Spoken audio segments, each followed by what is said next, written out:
Hello and welcome to the Retro Hour podcast, episode number 115, your weekly dose of retro gaming and technology news with me, Dan Wood. And me, Ravi Abbott. Now, this is a show where we bring out a new episode every single Friday, and happy Good Friday if you are celebrating today. And we just talk about classic video games that have helped shape our lives, classic systems, consoles, computers.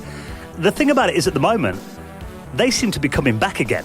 Oh, they're coming back in force, but they're coming back small, aren't they? Well, they are. Everything's got miniaturized recently. Yeah, a lot of mini systems coming through. We've got the mini NES, the mini SNES. Oh, God, the C64 Mini. Just came out. Do you think they'd have a Game Boy Mini? That would be tiny, wouldn't it? Plate with cocktail sticks. Yeah. And the big news, of course, over the last week, you may have seen this, even like the Metro and stuff like that. We've known about this for a while, and it's not a product that's without its controversy. We'll talk a bit more about Atari's return in the next few minutes. Atari are back, and they've been back a few times, haven't they, actually? But we hope this is the final kind of really good back, but we'll see. Well, it's crazy, though, that all these companies and products are making a comeback. What I think it proves is that retro gaming just keeps getting bigger and bigger. And these brands kind of stay in people's mind. You know, once you've played that game when you were a kid and you've kind of spent that much time on it, there's a part of your brain that's dedicated to Atari or something, you know. So it really is relevant. The fanboyism never goes away. Yeah, totally. Well, you know what is insane is we keep getting approached by like mainstream media as well. Like just today, there's been a new article come out about us that's featured in our local magazine, local newspaper here in Nottingham, the Nottingham Post. Oh, yeah, and that's by Paul Jury as well, who's a wicked journalist from Retro Gamer. Talking, an evening newspaper here that's like read by your auntie and uncle and stuff like that who are interested in retro video games. That's how mainstream it's becoming now, so it is pretty crazy. And one thing I love about doing this show as well is that we get to speak to our heroes every single week. Now, the way the show works, if you are new to it, we're going to go through the retro gaming news stories in the next few minutes. And then, normally around 20, 25 minutes into the show, we welcome on an industry veteran. And this week, I'm actually so excited about talking to this gentleman we've got on this week, because he was the co-founder of a company that pretty much shaped my childhood. Magnetic Fields? And before that, Mr. Chip Software. Mr. Chips? Was that the guy from Catchphrase? Yeah, I don't know if there's any crossover there, I'm not sure. But this week we've got Andrew Morris. Now, he founded Magnetic Fields, formerly Mr. Chip Software, in 1982 with Sean Southern, who was a legendary coder. Oh, legendary, definitely. And I got introduced to them because I had a Commodore 16 plus 4 was like my first machine that was a bit of an underdog, but actually they released some really good games on that platform. Well, all their games kind of pushed it to the limits. Yeah. You know, that was the whole thing about Magnetic Fields. They had, like, Lotus games, and they were unbelievably fast, and you could do split-screen racing on them. And Kid Chaos, if you ever saw that, that was like Amiga's attempt at Sonic. Yeah, I love that game. It ran as fast as Sonic. It was very impressive. But you mentioned Lotus there, and I think, in terms of historical kind of famous racing games, they were like the biggest series back in the early 90s, weren't they? Lotus Esprit Turbo Challenge, Lotus 2, Lotus 3. Yeah, well, the fact that it was sponsored by Lotus, and, they had amazing music. The music was like just thumping beat, and you'd kind of get right pace with Lotus, wouldn't you? It would be on par with Outrun.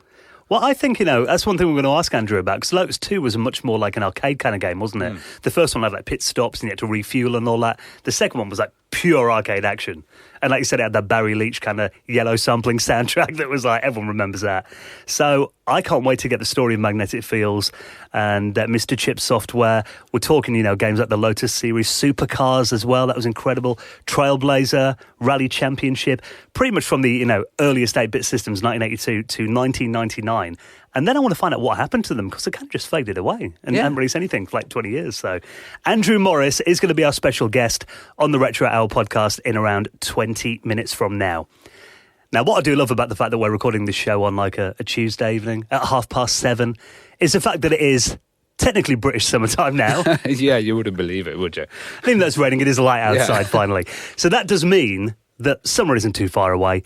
And we've got a packed summer this year with events. How many events are we doing? Oh, God, we're doing so many events. How many panels did we work out? I think it was over 19. It was 19 until we added 2 more events that we're doing now that we will be talking about. We haven't announced some more, but this is a crazy year for the Retro Hour. You can pretty much see us anywhere in the UK. Yeah. And also you may be able to see us in Ireland soon as well. We'll talk more about that next week, but that's exciting news. But the latest thing coming up is with DJ Yoda. Now, DJ Yoda is one of my all-time favourite DJs. Do you remember the how to cut and paste CDs in the early 2000s. And he won the DMC and the Scratch DJ Awards, and he's on Aphrodite's label, Aphrodite Recordings. Now, Aphrodite did some justice, and some of the original kind of drum and bass tunes that were all made on the Amiga. Yeah. So DJ Yoda's doing the history of video games, which is at Nottingham Contemporary on the 27th of April. Well, I've managed to get it so that I'm going to be supporting DJ Yoda on 2 old school Amigas. Now, if you've never seen Ravi DJ before, I mean, you've done a few Facebook live streams, haven't you? Yeah, I'll probably be doing one before the event, actually. Did you practice? Yeah. The practice set.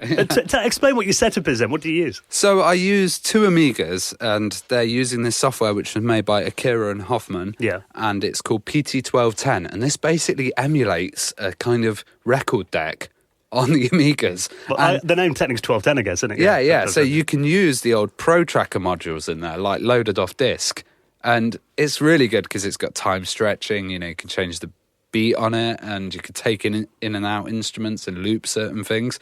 So it's kind of like a little rave machine, but it's all these .mod tracks. Now, you all know about MP3, but .mod was one of the old 4-channel formats. And back in the 80s, wasn't it? Yeah, and hardly anyone's heard those tunes, only Amiga crazy people. So I'm going to be playing these out in the public, and we'll see how they react. Well, I think DJ Yoda, I remember I saw him live probably about 10 years ago at a festival, and I think he played like some really hardcore dark jungle and mixed it into Rick Astley Together Forever. This is it. He's going to be mixing in old TV adverts and all of this kind of stuff. And, one of the quotes is like, he's one of the top 10 DJs to see before you die. Yeah. And that's what Q Magazine say, so... And, I don't know about the support. I was going to say, and Ravi Abbott as well. Yeah. So you're going to be doing the warm-up slot then on this night, which yeah. It's a pretty big gig actually, mate. It's, it's pretty high thank you. profile, And what I'm going to try and do is connect the Amigas up to the projectors, so we can have giant projectors of the output of what I'm doing on the trackers, so people can kind of see this mad Matrix tracker style stuff and see all my mistakes, probably. I'm sure there'll be none. So Ravi will be doing a few little live streams on our Facebook page. If you haven't given us a like, I mean, you got loads of viewers last time you did one. Was it like Christmas you did one, wasn't it? It was huge, yeah. Like a year ago. I'm going to record all of this as well, and I'll be sharing it all over YouTube and stuff. But you can get tickets. We've got the link in the description, and it's through Fatsoma. Yeah, and I think they're selling pretty quick, aren't they? So get them while you can. They've already sold out the first 3 releases, so it's on the final release now. Okay, cool. So if you want to get those, we'll put that in this week's show notes at theretrohour.com. Now, before we get into our special interview this week with Andrew Morris, we want to say a massive, massive thank you to the people who support this show and put a little donation into our tip jar now. Obviously, we say if you want to make a little donation and help us into the running of the show, that's completely fine. That's really appreciated. If you don't, totally understand, it's up to you. But if you would like to make a donation, everything we get into our pot goes back into the running of the Retro Hour podcast. And we've made it dead easy. We've got a little PayPal link, or even if you're into cryptocurrency, you can do that as well. Now, all you've got to do is nip onto our website. You'll find that on the front page of theretrohour.com. And just for making a donation of any amount, you'll earn your place in the Retro Hour Hall of Fame. Now, this week, we want to say thank you so much to Toby Philpott, Michael Verdi, Matthew Martin, and Sikkim Accountancy and Risk Management BV. No, that was a bit of a mouthful. Yeah. We often get with the company names like that. The person who, we've had a few of these, and Law's messages go, no, I thought it was from my personal account, yeah. which is for the business plug. But he sent us a really nice message on there as well, saying how, he loves listening to the show and memories it brings back too. So we do appreciate that. I didn't actually realise you can attach a note to PayPal payments as well. So that's cool. Yeah, probably a load that we haven't read. So get on the backlog, Dan. Go back to the last 2 years. Yeah. But thank you so much for your support, guys. It means a lot to us. And if you'd like to do the same, any donation, big or small, is really appreciated and helps us do this show every week for you. All you've got to do is nip onto our website, theretrohour.com. Now let's talk about this Atari box then. Do you remember when we first saw the trailer? It was back end of last year? Yeah, and they were saying that this is going to be an entire new console and it's going to play modern games as well and be able to compete with the modern systems. And it looked really nice. Well, there was that kind of 3D animation teaser they released at first. It had the flyover. Mm-hmm. And it looks like it's made out of plastic, but it's kind of got that kind of false wood grain kind of looks. It looks a bit like the original, Woody, Atari 2600. Well, this week, apparently they were at GDC showing it off. They weren't really at GDC, were they, though? Because this is the thing. I've seen news reports and everyone's saying they were there, but they're in a hotel room.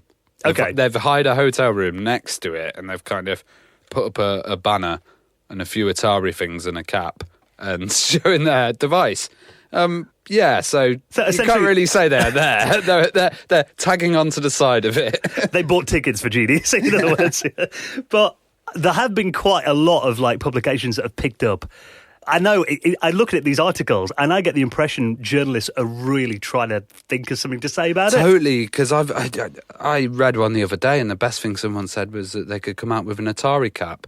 Oh, and like the whole place was just there because of the name Atari. There was nothing else that kind of attracted What, a baseball cap? Yeah. Okay. Well, at least there are some nice new high-resolution photos. Now, I'm going to link up to an article here in Slash Gear. It's titled, Atari VCS, Here's What We Know So Far. Now, there is a picture there. I've got to say, the controller that appears to be with it, there is kind of one that looks like the old original one-button Atari joystick. But there is also one that looks a bit like kind of an Xbox 360 controller. Yeah, it's a weird one, isn't it, that? Because it's got a 360 one, but then it's got two thumbsticks, and is that a D-pad in there as well? It looks like one. Well, that kind of goes with what we've heard about it's now called the Atari VCS. Have renamed it now, like the original console. It's no longer the Atari box. But apparently, even though they were at this hotel room in GDC, nobody saw it up and running. They didn't let anyone play on it. So I'm not even sure whether, that there are some pictures of it here, what looks like a hotel room, but that could be, that could just be a mock. Well, it's weird because I was looking at these hotel room pictures and I saw in the corner Roller Coaster Tycoon Studio on the bottom photo. So I'm not sure if they did have something running or not. Well, from what we know about it, there are some very scant kind of technical details that have been released. That apparently it's going to be an AMD x86 processor. Okay. Kind of comparable to a high-end PC laptop in terms of performance, they reckon. They reckon it's going to be able to do 4K. It will be able to play some PC games, but they haven't confirmed whether like Steam and GOG and that kind of stuff will be available on it yet. There will be some classic Atari games on there as well with a proprietary UI to access games. Okay, so it might be like a system where you could just, install Windows and put Steam on it and then run other stuff, or there might be, it could have good potential for hacks. You could have a dual boot, couldn't you, or something like that. But you know what it reminds me of? I'm thinking the Ouya straight away. Oh, yeah, because there was a lot of hype with the Ouya and it really didn't live up to it. But, I don't know. I think it's strange that they've changed the name as well, because I thought Atari Box was quite a good name. But I think they're obviously they're trying to trade on nostalgia here, aren't they, with it? The thing about it is, and I was watching a video by Review Tech USA the other day, who's a YouTuber I watched, and he kind of did a bit of a rant about this. And he mentioned quite an interesting fact that, they're probably trying to trade on the success of the SNES and NES Mini and all that kind of thing. But I'm not really, I agree with him in this video. I'm not really sure the nostalgia for Atari's franchises is big enough to warrant releasing them to a new market. What, like the individual ones? Yeah, like Millipede and stuff like that. I don't know. I reckon if it was an arcade unit, a mini arcade that you could have all this stuff on, that would really appeal. But home. It's like, you think of like Nintendo got like Mario and Zelda and famous franchises. The stuff that was on Atari, they were great back in the day, but I must admit, and I might get a bit of flaming for this, I actually, even though I've got like kind of clones of old Atari consoles, I don't find a lot of interest in its library anymore. It doesn't really hold my attention. Well, if they had stuff like the later libraries as well, so they had stuff like, Jaguar games and stuff like that, that could be interesting. Although I doubt it from what I've seen. It could happen, but I think they're really trying to look at, the Atari VCS 2600. But if we don't see them playing it, then how are we to know whatever's going to be on it, so... But, and the prices I've heard quoted for it, that it's going to be about $350 to $399. And generally when you get kind of, especially with the pound being weaker these days, you generally find that that's going to translate to pounds as well. How much is the Xbox One can you get that for? I saw one in CEX the other day, the white, slimmer Xbox One, they're selling that for £200. Okay, so I think new they're about $300, $350 now. So you're competing head on with Sony and Microsoft. And that's not a good place to be. No, maybe they should go for the smaller, just little machine, mini, cheap, I don't know. That's the thing. But it's like, are you going to spend $350 to play that Missile Command? And, it's a bit of a tough we'll sell. wait for one person to buy it and review it on eBay, on YouTube. Well, what they really need to do, though, is kind of show this working there, because it's looking like vaporware at the minute from a lot of, reports I've seen. And, people are making comparisons to like the, Coleco Chameleon and stuff like that, which there's been so much of that in the retro industry over the last year. It's a bad trap to fall into. Yeah, they could have spent some money on a stand. If you want to come to any gaming shows here in the summer this year, in the UK, we're going to be at lots of them. Give us a shout. Maybe we can get that sorted out. So I hope it does succeed, because I'd love to see Atari making a comeback. And it looks sexy. It does. To be honest. I mean, if it was like 199 quid, I might get one, but 350 unless it had like the performance of a high-end PC maybe, and had Steam and all that on maybe, but I think it's going to be a tough sell. But, we'll wait and see. Now, one of my all-time favourite games is making a comeback on my favourite console at the moment. Flashback is getting a physical edition celebrating its 25th anniversary on the Nintendo Switch. Oh, well, this is the bonus of my girlfriend moving. I can steal a Switch. You haven't got it, have you? Yeah. Have you? No. And installing all these kind of games. Like, Flashback was absolutely amazing. It was rotoscope graphics, wasn't it? Where they kind of trace around the person and then, Well, they captured video, didn't they? Yeah, they captured his video. What was that, Prince of Persia before it? That was the same, wasn't it? Same kind of thing. But I loved that game, and it was kind of in the same vein as Another World as well. Those kind of two early 90s. They kind of felt like playing a movie. It was, but it was also incredibly popular. It was all over all systems. It was on like the Mega Drive, I remember that. And, it felt a bit Jurassic Parky to me. It had that kind of like look in the forest and stuff like that at the beginning. But even later on, I mean, when I read about this the other day, because I remember it had that really like kind of smooth animation and the soundtrack was incredible. And I read this article like last weekend. I thought, I haven't played Flashback for ages. So I booted it up and had a little play. And I played it actually probably for about 2 hours and I got quite into it. The later levels are kind of a bit like Blade Runner kind of levels. Well, there's loads of little bits. Do you have to like throw stones in it? At the beginning you do, because that was in Metal Gear Solid later on. You had a whole kind of stone distraction thing, and I was like, oh, Flashback stones, yeah. And you have to get the guards to like come through doors and stuff like that. Yeah, it's really strategic, isn't it? And even at the end, I think you're on like some alien planet, and there's kind of like things that look a bit like the Blob that come along and get you. Like great animation, and it was a game that really captured my attention as a kid. And apparently it was quite inspired by Total Recall, the movie. A lot of it wicked film. Inspired in there. So what they're actually doing is, now, they're calling it the 25th anniversary because it was, the SNES version came out in 1993. I think the Amiga version was a year before. So they can call it 25 years because it's actually the SNES version they've bundled in here as well. But there are apparently some kind of upgrades to it too. They've got like a modern mode, they're calling, with like some stuff like a tutorial in there as well. I've been able to rewind your mistakes if you make them, a few little things that might make it a bit more accessible. Like save states and stuff like that. So where in the original game you get like little save machines that you kind of walk up to. But Flashback it's a brutal game. Yeah, really challenging. It's not a platformer that you can just kind of bomb it through, Well, it's one life, isn't it? And you die, then you come back. But they did actually do like a modern kind of HD update to Flashback about 4 or 5 years ago. Do you remember? Yeah, I think so, because I actually had for the Wii U. Okay. I had a version of Flashback. Yeah. I got it on 360. And I bought that without reading any of the reviews. I played it for about 2 minutes. I was like, this is pants. I couldn't play any of it. And the reviews were terrible. It got like 1 star and everything. But what I like about this is, I mean, it's a dangerous thing, messing with nostalgia, as we know.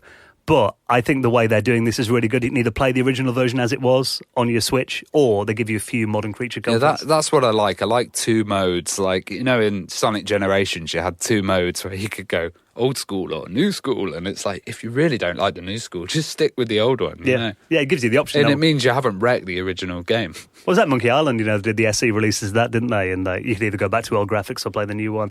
But, I mean, I love the fact they're giving this a physical release as well. And it looks like it comes with, like, some really cool kind of add-ons in there as well, including something that looks a bit like a SNES cartridge, weirdly enough. So we'll keep an eye out for that. It's not out till June, but if you want to get your pre-orders in and stuff, that'll be a day one purchase for me. We'll link you up in the show notes at theretrohour.com. Now, story we didn't really cover all that much because it was kind of breaking, a couple of weeks before we did shows and stuff recently. But this weekend will mark the final weekend of Toys R Us in many regions. Well, it's awful, actually. We've had a massacre of kind of shops recently. It's, what was it? Woolworths was the first to go, and we've had Maplin's recently, and now Toys R Us. Well, if I play this, how much nostalgia comes back to you just from hearing this? There's a magical place, we're on our way there, with Toys Tons. Especially my dad saying, "You're not going." No good memories then. But it just reminds me, Christmas time as a kid when this would come on TV. Yeah, I remember it, and it was kind of like a dream world that I was never allowed to go to, because if you go into Toys R Us, you would spend a lot of money, wouldn't you? Yeah, your parents' money. Yeah. It's called Toys R Us, Toys R Us, Toys R Us. You know, I did see an article the other day, a little post actually on Twitter, someone go, what's going to happen to Jeffrey now? And images would be like homeless and stuff. Poor Jeffrey. But, you know, Toys R Us, it was, as a kid. Because the thing is, I've seen all this outburst recently, people going, oh, it's an outrage, it's going. And there is actually a really good post here in the Miami Herald, of all places, talking about the fact that nostalgia has triggered grief at the closure of Toys R Us. Well, I don't know. It's weird for me, because Toys R Us seemed very American, and especially when you were watching stuff like Home Alone and, you know, when he's trapped in those big American toy stores. We didn't have those before. We had, like, BTs and stuff like that, but that was more hobbies and toys. But these giant American toy warehouses, that's when they kind of arrived. So, yeah, it's a bit weird, because I wasn't really that much of a fan of Toys R Us. I was just like, it's a horrible-looking building full of toys, you know. Well, it was a warehouse, essentially, wasn't it? You go in. But I do remember, you know, for video games, it was actually pretty good. Well, you might get a bargain then, because they're closing down, aren't they, now? So it'll be sales everywhere. I imagine, well, I think there's like a couple of days left at the time we're recording this. A lot of them are closing this weekend, I think, the Easter weekend. But I imagine the shelves are probably all bare now if there's any sales on, if I'm honest. But they do make an interesting point here that when was the last time you went to Toys R Us? Oh, God, to buy a Tamagotchi, that was it. What, 1995 or something? Yeah. I think I bought a bike from there when I was at university. So it was like the nearest place to my uni in Lincoln. But I thought you meant a kid's bike. No, they did adult bikes as well. But people are saying here the reason that everyone's getting upset about the closure of Toys R Us, even though the fact that they're blatantly closing down because they haven't got enough customers, everyone goes to like Asda or Walmart or Amazon. Online, yeah. Yeah, Amazon has been their biggest competitor. Well, Smithy's Toys as well in the UK, that's quite big. Well, they're saying here, though, the reason that everyone's getting upset is because it kind of feels like a part of your childhood's died. Yeah, I think it's all associated with, it's all wound in with those American kind of consumerist films that we got. And, you know, that kind of idea of, oh, it's Christmas, going to get millions of presents and all of this. And well, it's even here in the advert, that advert we played then. For me, I remember sitting there, even though, again, like you said, then we didn't actually go to Toys R Us all that much. It'd more be like sitting there with the Argos catalogue circling the toys. Yeah, dreaming about it. but like for me, that was as much, the advert and that music. So brought it back, didn't they, a few years ago? That was a part of Christmas, like the holidays are coming Coca-Cola advert music. Yeah, totally. And not hearing that now, it's like kind of, it does feel like a bit your childhood's gone, even though no one's been in the shops for like how many years. It's like...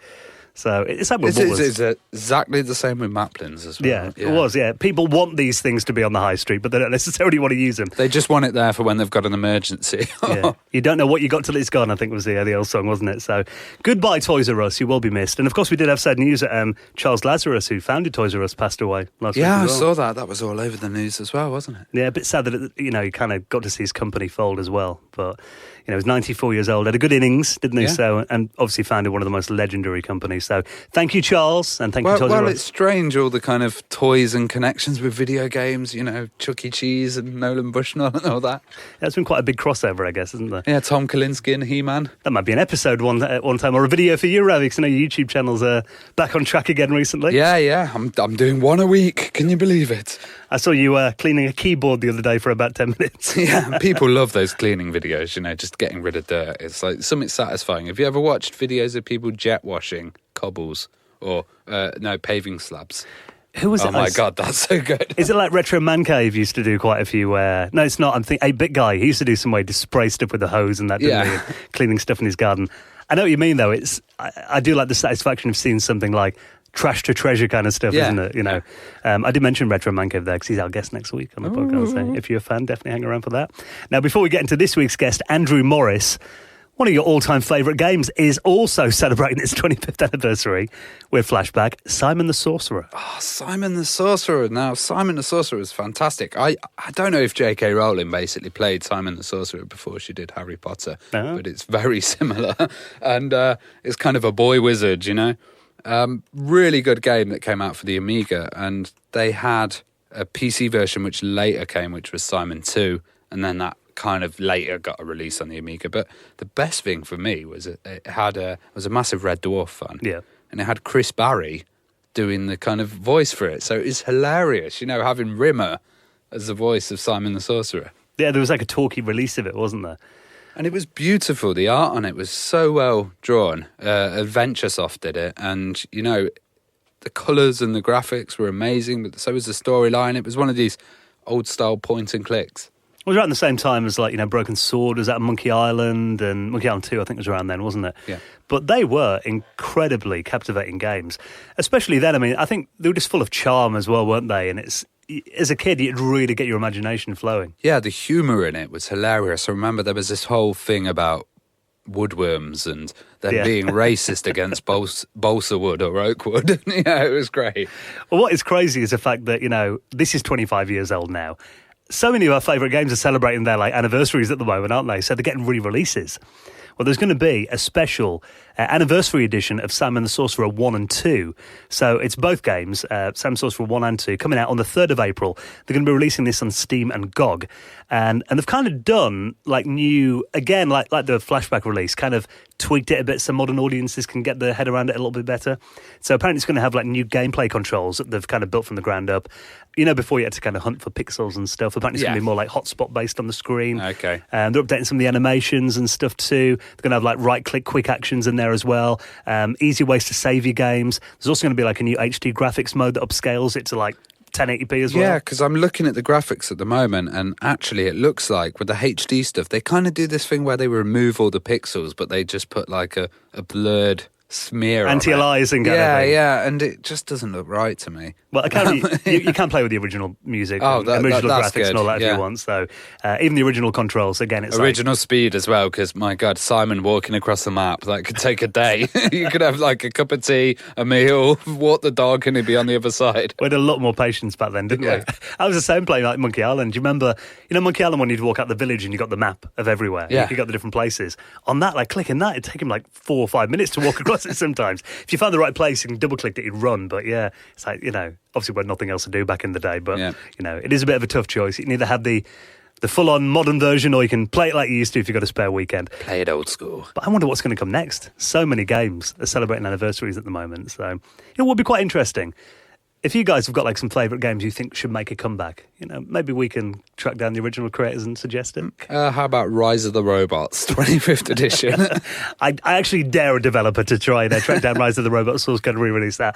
It could finally get vindicated. They could make it good. Yeah, maybe. So, if anyone's... Good mode or old mode. If anyone's up to the challenge, do get in touch. show@theretrohour.com if you ever want to say hello to us. And, of course, you can tweet us at RetroHourUK. We're on Instagram, been posting on there quite a bit this week too.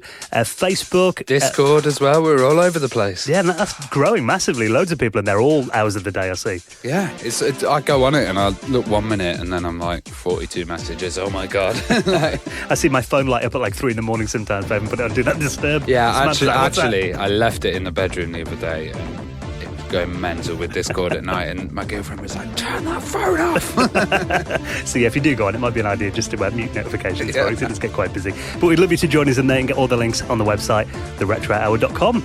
Right, that's been this week's news, and now let's get into this week's special guest, talking about classic games like Lotus, Kikstart, Kid Chaos, the story of magnetic fields.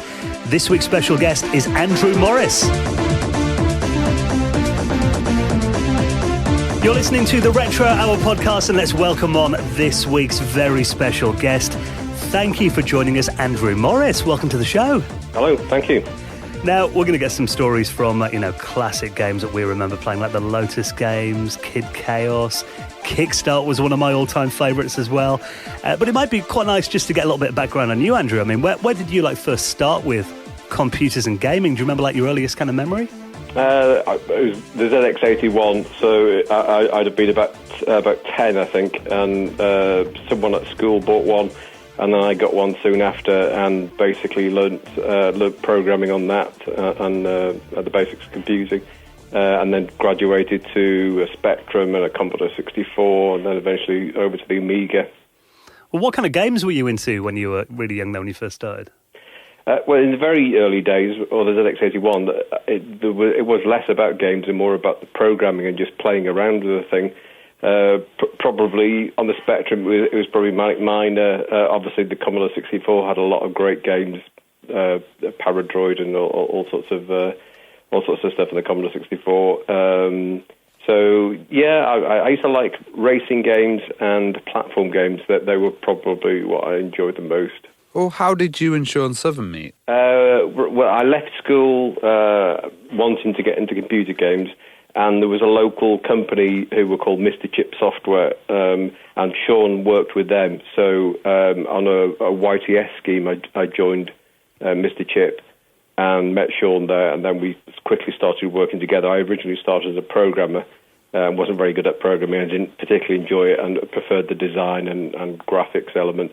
So Sean and I started working together as games became a bit more professional, and it took two people to design them. And then we moved from there to magnetic fields. So we worked together probably for about the best part of 15 years. Well, which games were you working on when you first joined Mr. Chip then? Do you remember like the early titles you worked on? Oh, there was loads, lots of budget games, things like Roll Around.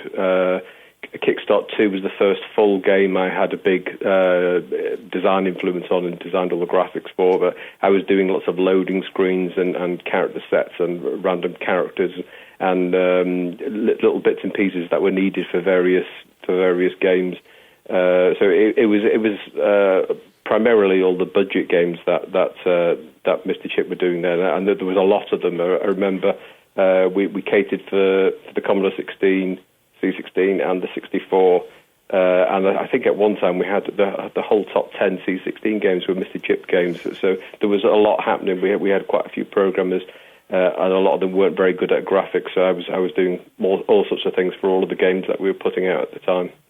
Well, it's funny you mentioned the Commodore 16 because that was when I first got introduced, to you and Sean's games. It was I had a Commodore Plus 4. That was my first machine, and it doesn't surprise me you had the top 10 because good software on the Commodore 16 and Plus 4 was a bit few and far between at that time. Yeah.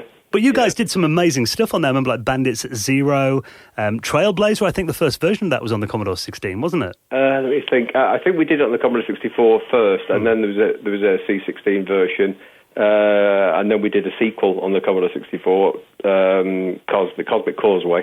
I mean, we were very prolific, and Sean in particular, he was a very fast programmer. He could knock out a game in a couple of weeks, which you had to really because the sales were microscopic, and within a week or two the games were being pirated, so there wasn't a lot of money to be made. Well, I do remember the version of Kikstart on the Commodore 16 was, I think recently actually it kind of got a homebrew port to the Commodore 64 because it was very different to the 64 version. But it was actually, a lot of people regarded it as being a better game. I mean, was the 16 and Plus 4 quite a hard platform to develop for compared to like the 64 and other more it didn't have the sprites, I remember, so you had to go about it in a different way. And I think we did a different style of game because of the technical differences. And then we did try to do a more grown-up version of Kikstart on the Commodore 64, Super Scramble simulator, which tried to take it in another direction again, and that appeared on the Amiga as well, but not such a big hit as Kikstart was. Well, you did some racing games, Speed King and Formula One Simulator. Were they hard to do on such limited software? Hardware, I didn't have a lot to do with Formula One Simulator. I think Sean just very quickly built up a few routines that he would use for racing games and platform games, and we'd sort of tend to do similar concepts. Obviously, the machines are fairly limited as well. How much you could do with them. So we fairly quickly we were pushing them to their limit, and it was down to imagination of what sort of ideas you could come up with. Well, originally Mr. Chip self-published their games. In the very early days, yeah. That was actually slightly before my time. I think a lot of it was mail order. And then as the industry matured and bigger publishers appeared, some of those older games were republished via, I think, Mastertronic. And then, then we became we very quickly moved out of publishing. I think Misty Chip Software pretty much ceased self-publishing when I joined. Well, what was the relationship with Mastertronic like? It was pretty good. We worked with them for years. I can't remember why we actually stopped. I think we wanted to do more ambitious games, bigger games. I think it was just where we wanted to go with the project. So in many ways, they started to get a bit too ambitious. So you couldn't really spend more than a year. When we got to the Amiga, if you spent more than a year, it was unlikely you were ever going to make any money out of it. And I think the last thing we did on the Amiga was Kid Chaos, and that took 2 years. And financially, it was just a disaster. So we're probably, in many ways, we were better off doing the very quick, a month, 6 weeks, through Mastertronic, get the games out quickly, make a little bit of money, move on quickly. That it wasn't such a, you were never going to get rich, but it wasn't such a bad model. Well, Mastertronic were famous for the 199 range, weren't they? Which, kids could afford out their pocket money, which was one bonus, I guess. Yeah, I mean, they could, but they would still pirate them anyway, because you can't really get cheaper than pirating games. So even at 199, you can imagine the royalty at a 199 game was almost insignificant. So even on a successful game, you'd make a few £1,000s. You'd have to have several games out in a year to make a reasonable income. I knew other people who were. They would do other things, so but just doing the computer games wasn't enough to bring in an income. Well, would you have to kind of realise that a big percentage of your income, or a section of it's going to be taken away by piracy, especially with the Amiga? And yeah, well, we just got used to it, really. So it became more and more of a problem. It was in many ways, it was. I think you could probably argue it was what killed the Amiga. That when we did our last game. We got a small forward from Ocean, and there was never any royalties. It just died immediately. I think it was the day after release, someone sent us a pirated copy, and we knew that we were never going to make any money out of it. They would just spread, and no one was actually going to buy it. That must have been pretty heartbreaking, though, I guess. It was after 2 years, particularly with the case of Kid Chaos. It was a labour of love.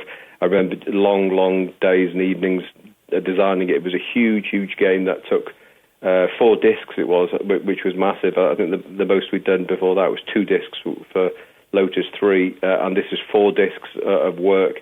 And it was 2 years and working evenings on something that it was really well crafted. We put a huge amount of effort into it, and it did nothing financially. It was just a huge flop. So I think that's one thing that, probably the more we think about it today, a lot of people that maybe did pirate games back in the day probably do feel guilty when they hear stories like, from people that were involved there and actually made a loss on it.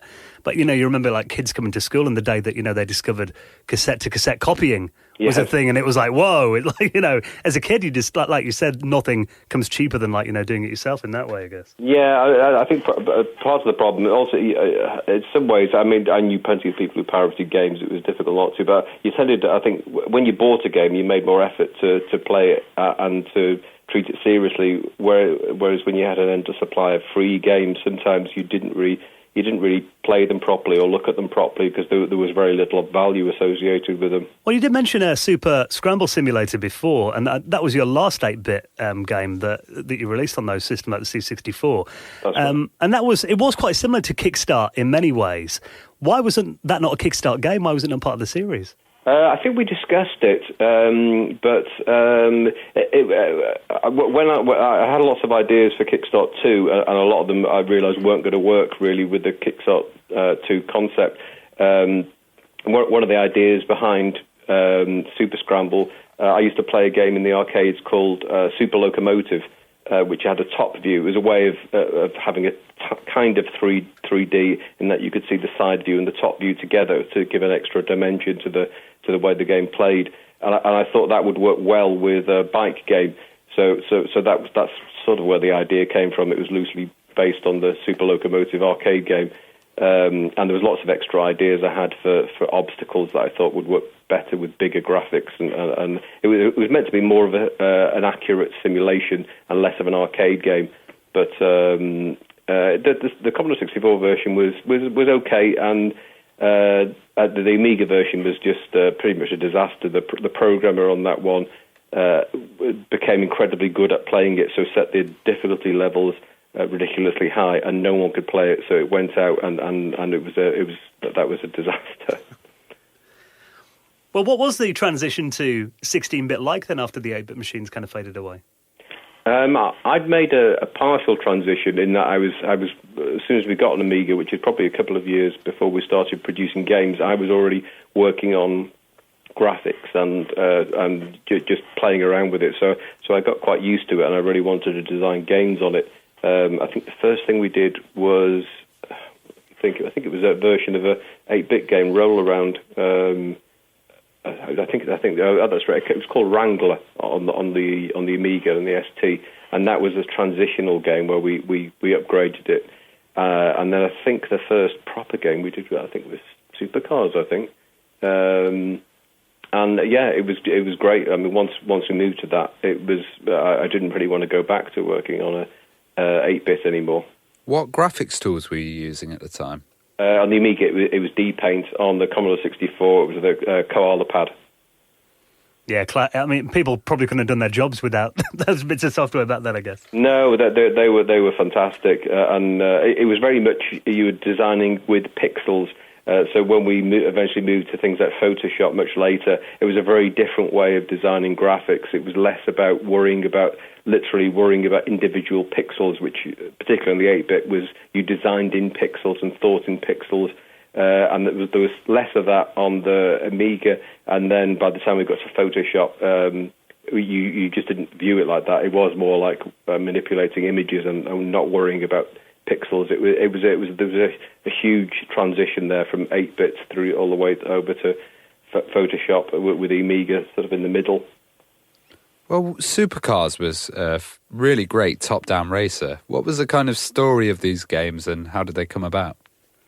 Supercars, I mean, it's not an incredibly original idea. There were other top-down races. I think we almost released one on 8-bit. I think we half designed the graphics for it. That they're on a website somewhere, and then scrapped it. So there were a few top-down races.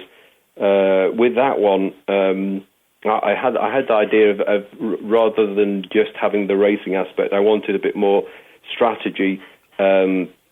And it was part of the ideas were loosely taken from Ghostbusters on the Commodore 64, a game that I really enjoyed when I was in school.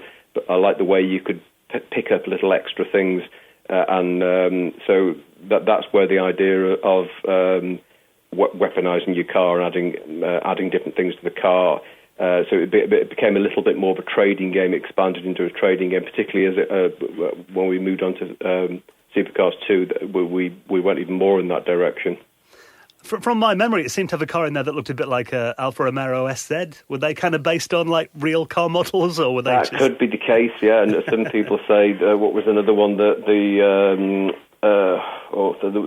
was that I suppose they were loosely based on cars of the time. There was a Marauder, I think, was another concept car, and. Yeah, there was a few things in there. But with the original version of Lotus actually had something that looked very much like a Porsche in it. So all the graphics were sort of based on a Porsche. And when we took it to Gremlin, it was more than half finished.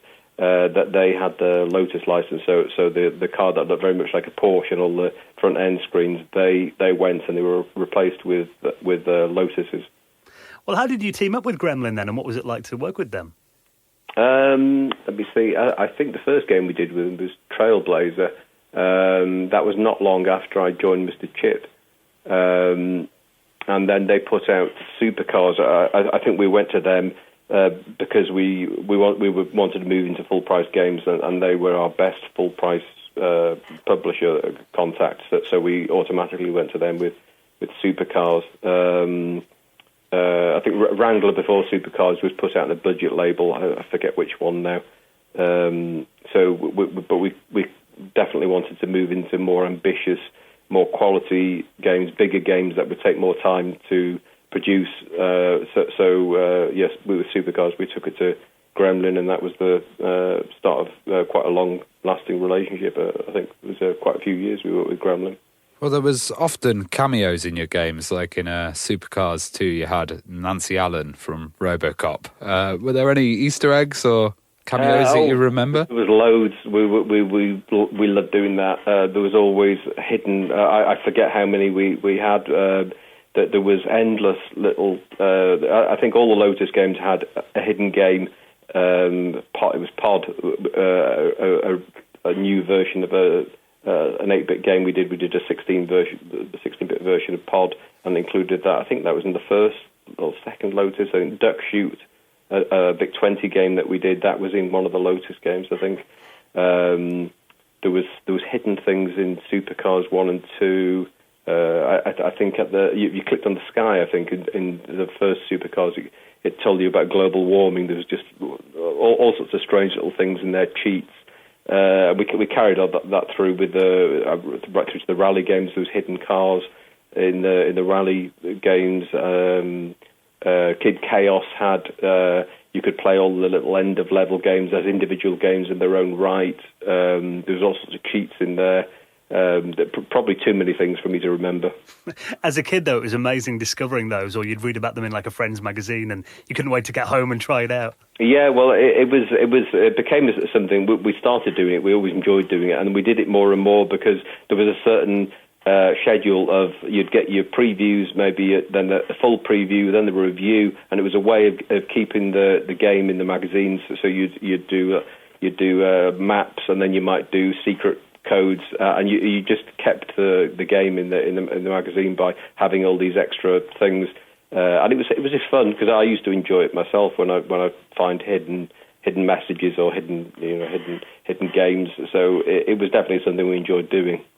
Well, we've kind of teased on it a bit already, but we need to talk properly about Lotus now, because you think back to like the early 90s, there were the most infamous racing game series around at the time, and well, let's talk a bit about the first game, Lotus Esprit Turbo Challenge. What was the original story of the game, and how did it come to be?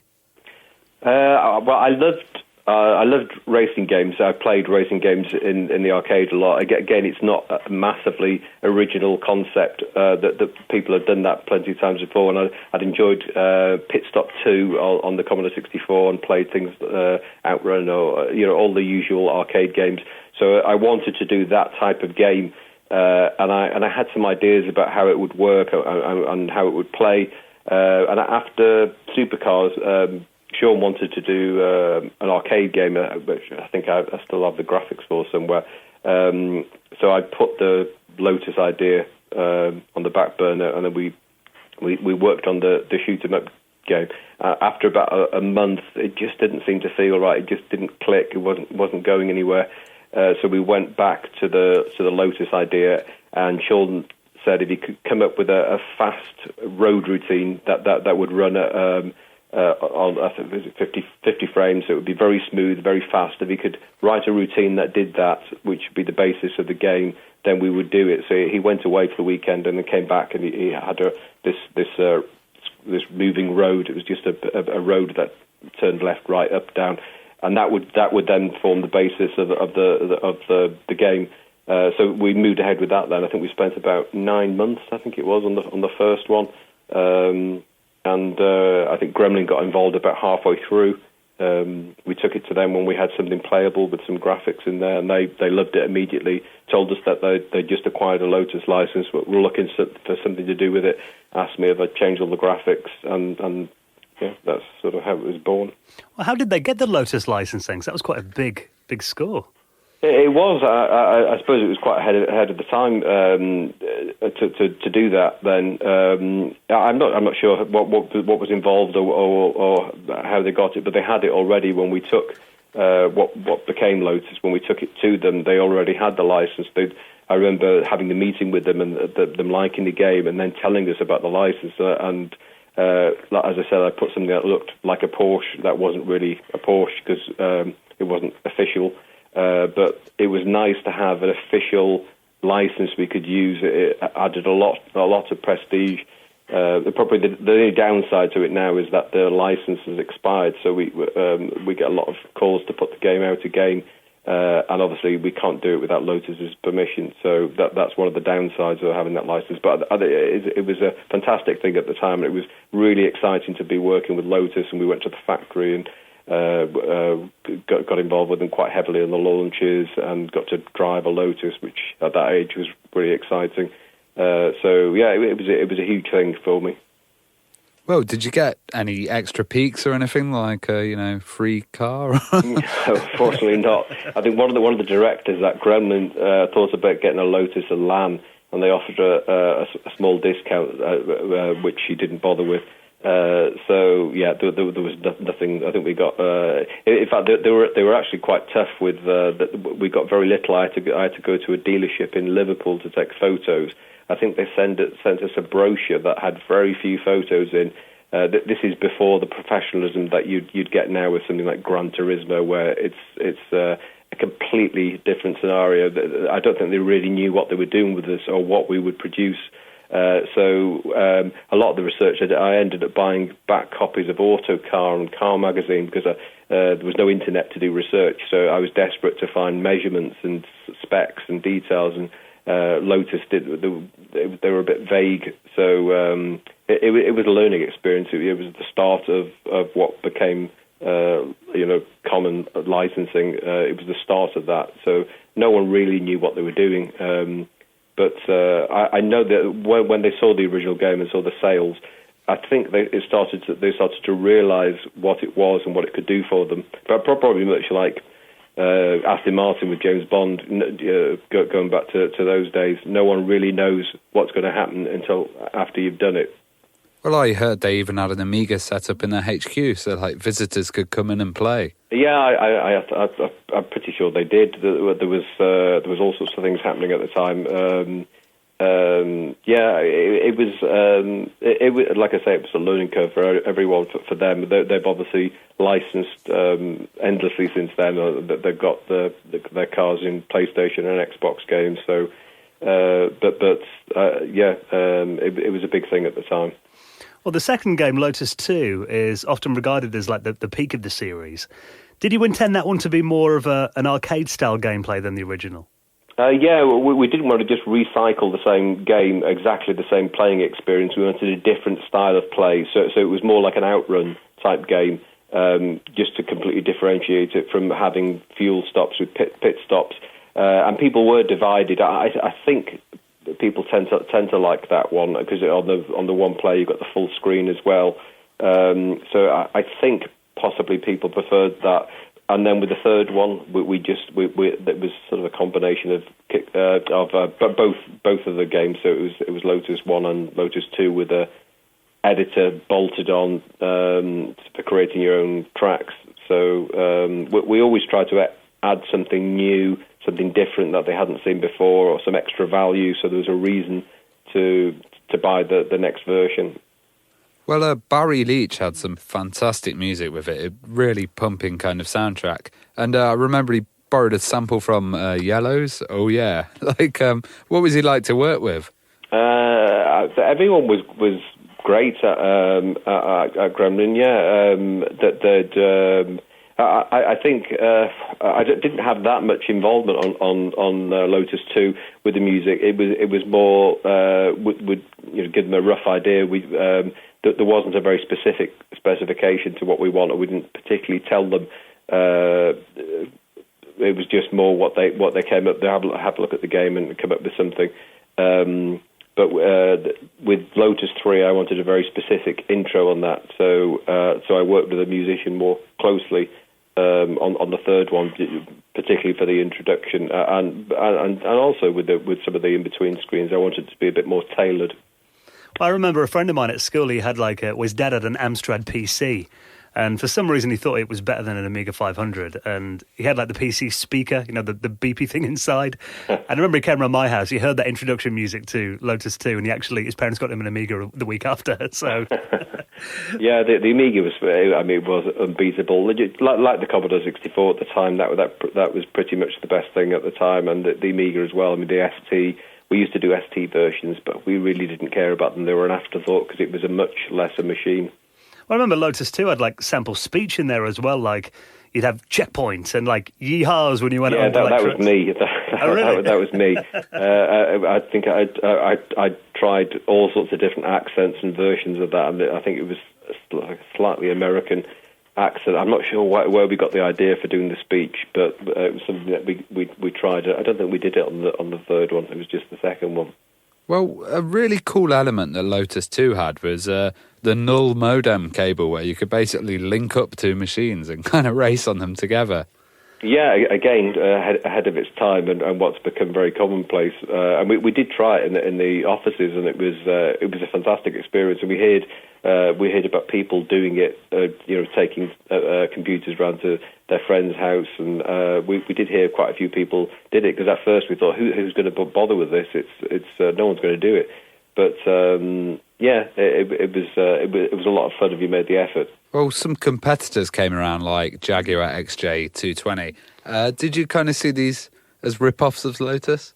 I suppose it was. I mean, Lotus wasn't completely original. I don't think anything is. Everything's evolution. But that was a fairly blatant copy. And I remember reading the review, and I remember that it had they did something in it. I think it was the car stereo. So when we brought the car stereo back, I think in Lotus 3.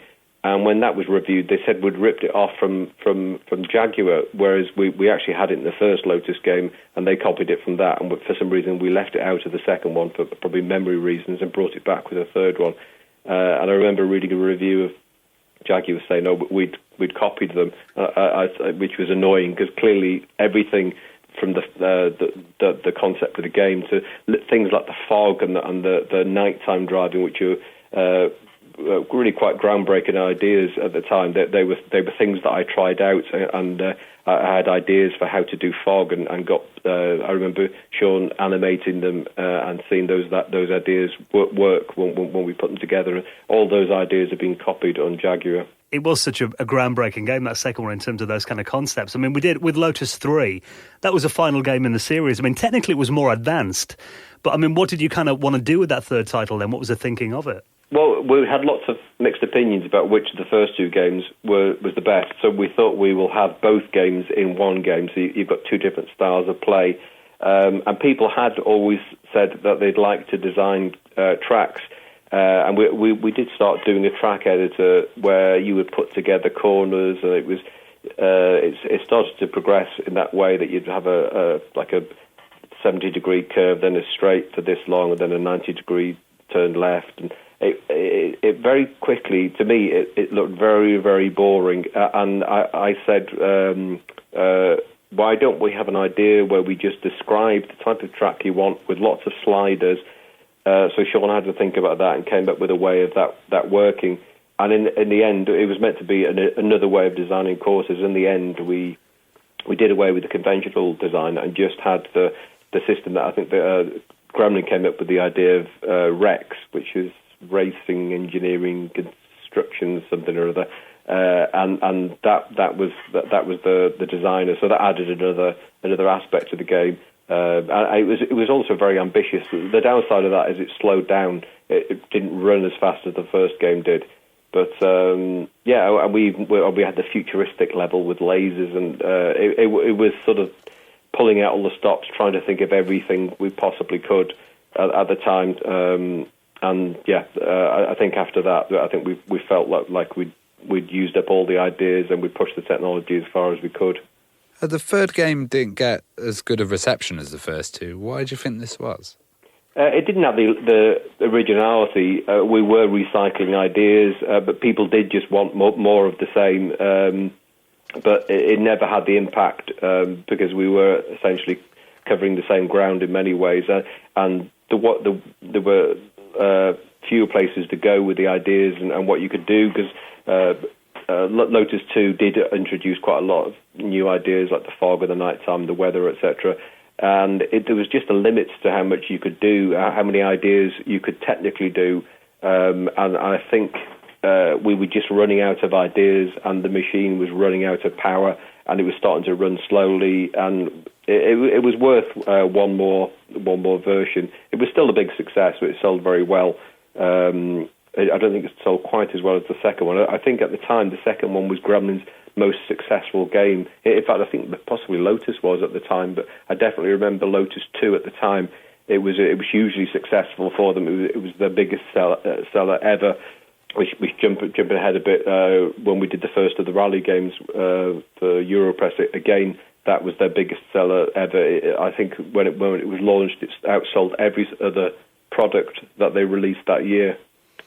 Well, Lotus 3 also had a Lotus concept car in there, the M200. That's right, yeah. Do you remember the story there, and did they kind of keep you in the loop and give you, like, information on new cars? We got very little information on it. I don't think I even saw the car. They just sent some... They had some photographs taken and sent them to me, and because it was quite closely based on the Elan, I sort of adapted what I had. And I think we pitched it somewhere between the Elan and the Esprit for performance and tried to make it slightly unique in handling characteristics. Yeah, it was just to try and add a little bit of extra value. So yeah, we threw it in there just to add some interest. Well, Kid Chaos was a fantastic game because I was an Amiga fan and I was constantly looking for that fast kind of Sonic-y platformer style game. Wiz and Liz did it, but Kid Chaos for me was just absolutely fantastic. Where did that come from, and how was it to work on? It was obviously, as you say, Sonic style. It was to have that type of game on the Amiga, sort of fast platform game. So it did borrow quite a lot from that and other similar platform games. So again, it wasn't the most original thing, but we just wanted to do a version of that type of game, the best we could do on the Amiga. We wanted to ideally to be the best platform game on the Amiga. So yeah, I mean that was the main idea behind it. Technically, it was a huge stretch. There's all sorts of little things in there that a lot of those platform games, they had very monochrome looking backdrops, and they were very limited color palettes. And the Mega Drive was a very colorful machine, and we tried to work out a way to make it as colorful as possible. So I had an idea for designing backdrops that I couldn't. They were so colorful that I couldn't even design them in deep paint, because I had to design them in two sections, and the backdrops were technically in, I think it was 3 colours and a backdrop colour, and we changed the colours on every raster line and gave the illusion that they were very big multicoloured backdrops. And I think some of them were in over 100 colours, and I had to draw them in sections, in bands, and there was never more than 3 colours on one line. Sure, it was so difficult to draw that Sean wrote a special program for me that found random colours. So I would draw the mountains in one picture that would somehow connect to the second picture that had a field or something in it, and each section would be in maybe 32 colours, but there couldn't be more than 3 colours on one line. And occasionally I would accidentally add another colour or 2 colours, and Sean did a program that would say which line the extra pixel was, and I would have to find the pixel and remove it, because you could only have 3 colours in the background. That was the limit of the technology, but it did give the illusion of these very, very colourful, rich environments, and the backdrops were very colourful, but there was actually only 3 colours there. No wonder it took you 2 years to work on. Yeah, it was a huge project. It was ridiculously ambitious and almost pointlessly big. For some reason, I had an idea of all the scenarios I wanted, and I probably should have just cut back and limited them, because each one was huge. There was 3 sections to each one. I think there's 6 scenarios. There's a playthrough on YouTube somewhere, and it was just huge. And when we eventually took it to Ocean, they thought we'd had a huge teamwork on it, and they couldn't believe it that 2 people had designed this massive game. And they actually thought it was. I remember at the time they actually thought we showed them a demo, and there's a large group of people. Everyone really liked it. We were very impressed, and someone said, well, it's great, but what will the ordinary Amiga version be like? And we said to them, that is the ordinary Amiga version. That's how impressive it was at the time. Because I know before that, Gremlin did have quite a successful game with Zool that was a platformer game. Because I remember hearing the Zool music in Lotus 3, so I knew there was some kind of crossover there. But I did wonder why Gremlin didn't actually publish Kid Chaos and instead he went to Ocean. What was the story there?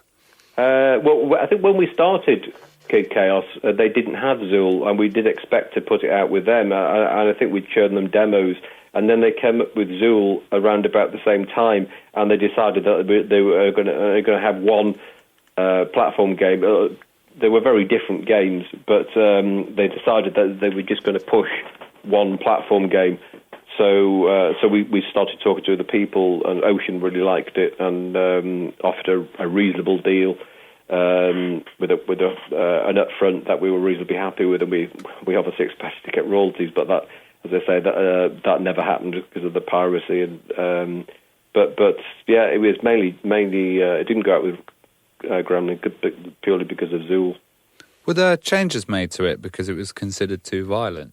Yeah, it was originally called Kid Vicious. A very early version of it had a little animal character. It was a mouse character, I think. I've got the sketches somewhere. And then it changed, and then we had to keep changing it because then there was a worry that there was a lot of news at the time about violence being a problem. So we had to try and tone it down a little bit, and the artwork changed at the last minute. So I had to redesign the title screen. It's all a bit vague now, but I do remember it went through a couple of changes, and there was, I don't know whether it was really a problem. I think there was a perception that there might be a problem because what was in the press at the time.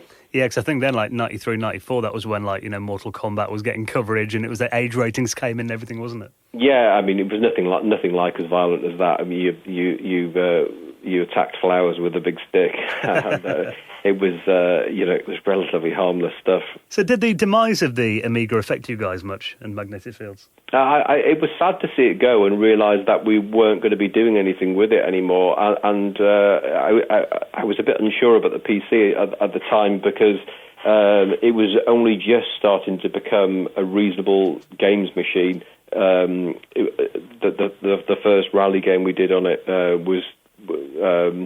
That was fairly new technology. I think we did a version of Supercars International. Yeah, we did. So we upgraded that. Did a version of that for the PC as a tester. I think that went on a budget label. That might have been with Ocean. And then so it started to become clear that it was more of a games machine, but there was that transition where I wasn't sure whether it would ever be a games machine, and then you started to get the 3D cards and the sound cards, and it did have some. It never seemed. It never had. I don't know. It never had the same feel of the Amiga. It never seemed as fun. But yeah, I mean, obviously we did well with those games. It's really. Most of the money I made in the industry was from those games, so I can't really grumble. Well, you did International Rally Championship on the PlayStation, and it was really good 3D for the time. How did you find moving into that 3D realm? It took a bit of getting used to. It was just finding your feet and testing it, much like when I started on the Amiga. There was a lot of. It took the longest time to do the first game. The second game was a lot quicker, and then we went in the other direction again with the last of the rally games, and it took 2 years. There was the second one was very similar to the first, and it was done reasonably quickly. But then the third one took another massive leap, and even now that sort of still looks reasonable, I think. I always think of the first two as being very similar games, and the third one being a very different game.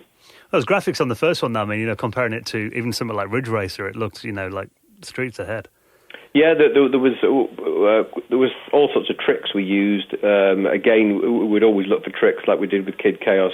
We looked for tricks with how we could make the cars look like there was more polygons from clever colouring. And I remember the walls, we couldn't put tops on the walls, so we used a trick where we used a solid colour on the top of the wall, and then from most angles it looked like there was a top to the wall, whereas it was really embedded into the side. There's little tricks that you slowly picked up, because there was, I can't remember how many polygons were allowed, but it was ridiculously few by today's standards. And so again, you had to be very clever. And the second one, I don't think there was anything significant really in the second one, but we made huge jumps in the way everything was done with the third one. Well, Mobile One Rally Championship, was that your final game then that Magnetic Fields put out? It was, yeah. We had an idea for another game which was similar, but probably more like Gran Turismo. It was quite an ambitious idea, and we actually had, without mentioning any manufacturers, we had pretty much agreed a license with someone, and it also had a Formula One connection that we were allowed to use. So it was going to be a very, very big game, using all of this brand, all of their cars, from going back to the I think the 40s, right the way through to modern times, with a Formula One element. Very big and ambitious game. And what we budgeted it, how much it would cost, and it was all looking very optimistic, and we were going to move on to that. We started putting a team together for it, but for various reasons I won't go into, we had complications with magnetic fields and how we finished the third game, business contractual problems. So we set it up. We set up the next game under a new. We came up with a new company, Eugenesy. We called it, rather than magnetic fields. And the problem with that is when we went to people for funding and to tell them who we were, they knew who magnetic fields were, but they didn't know who Eugenesy were, and they couldn't understand the name change. So despite having pretty much agreed the license and having a good idea and having most of all the best people from the previous team and some other people in mind, and we had everything planned, we just couldn't get the backing for it.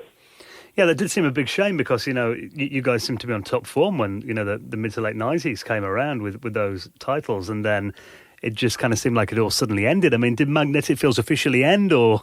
Shaw and I went our own way, and it was complicated. That it was quite a big team that worked on the last rally game, and there was various differences with people, and we sort of formed a sub-team that Sean and I were obviously the basis of the team, and we had people that we liked, that we worked with, and there were problems with other people as part of that team, which was sort of thrown together, and as the game went on, we did what we could to try and get the game completed. It was a very difficult development, the third game, because at the time Europress were going through I think financial issues themselves, which put strains on us and made everything very difficult.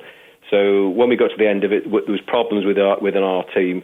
Sean and I decided that we would we wanted to continue, and there was people we liked in the team and people we wouldn't use again that we didn't want to work with anymore.